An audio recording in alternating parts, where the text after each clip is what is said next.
રાજ્યમાં ગેરકાયદેસર રીતે વ્યાજખોરીની પ્રવૃત્તિ કરતા ઇસમો વિરુદ્ધમાં કાર્યવાહી કરવા માટે રાજ્ય સરકાર દ્વારા આપેલ સૂચના અનુસંધાને તારીખ 21/6/2024થી તારીખ 31/7/2000 સુધી સમગ્ર રાજ્યમાં વ્યાજખોરી અંગેની રજૂઆતો સાંભળી કાયદેસરની કાર્યવાહી કરવા માટેની ડ્રાઈવ ચાલુ છે। મોટાભાગે આપણા કિસ્સાઓમાં જોઈએ છીએ કે સામાન્ય પ્રજાને વ્યાજખોરીની રજૂઆત કરી શકે તે માટે લોકલ પોલીસ સ્ટેશનનો સંપર્ક કરતા હોય છે, પરંતુ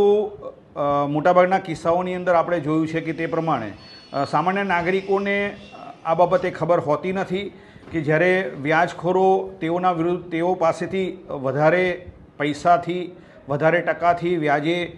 રૂપિયા લઈ અને તેઓ પાસેથી નાણાં વસૂલ કરતા હોય છે ત્યારે તાત્કાલિક પોલીસ સ્ટેશનનો સંપર્ક કરીને કાયદેસરની કાર્યવાહી કરવા માટે જાણ કરવાની હોય છે, પરંતુ અજ્ઞાનતાના અભાવે સામાન્ય નાગરિકો પોલીસ સ્ટેશનનો સંપર્ક કરતા નથી। તે માટે સામાન્ય નાગરિકોમાં આવી જાગૃતતા આવે તે માટે એક લોક દરબારનું આયોજન કરવામાં આવેલું છે। તેમાં સામાન્ય નાગરિકો પોતાના સામાજિક પ્રસંગે,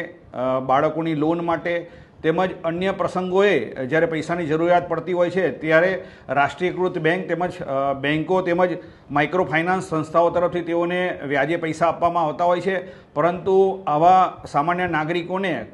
અજ્ઞાનતાના કારણે તેઓ વ્યાજખોરો પાસેથી ઊંચા દરે વ્યાજ લેતા હોય છે અને આ વ્યાજના ચક્કરમાં ફસાતા હોય છે। ઘણીવાર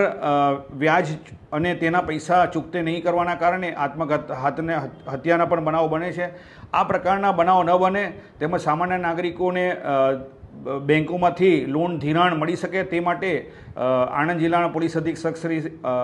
જસાણી સાહેબની અધ્યક્ષતામાં આવતીકાલ તારીખ 4/7/2024ના રોજ કલાક 12 વાગે ડીએન હાઈસ્કૂલના કોમ્યુનિટી હોલ ખાતે લોક દરબાર તથા બેંક ધિરાણ કેમ્પનું આયોજન કરવામાં આવેલું છે।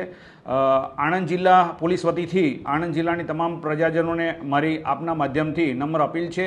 કે જે વ્યક્તિઓ વ્યાજખોરોના વિષ ચક્રમાં ફસાયેલા હોય અને તેઓ વ્યાજખોરોના વિરુદ્ધમાં ફરિયાદ કરવા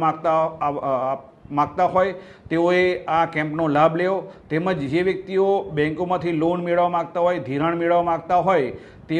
તેવા સામાન્ય નાગરિકો પણ આ કેમ્પનો લાભ લેવા માટે આણંદ જિલ્લા પોલીસ તરફથી નમ્ર અપીલ કરવામાં આવે છે।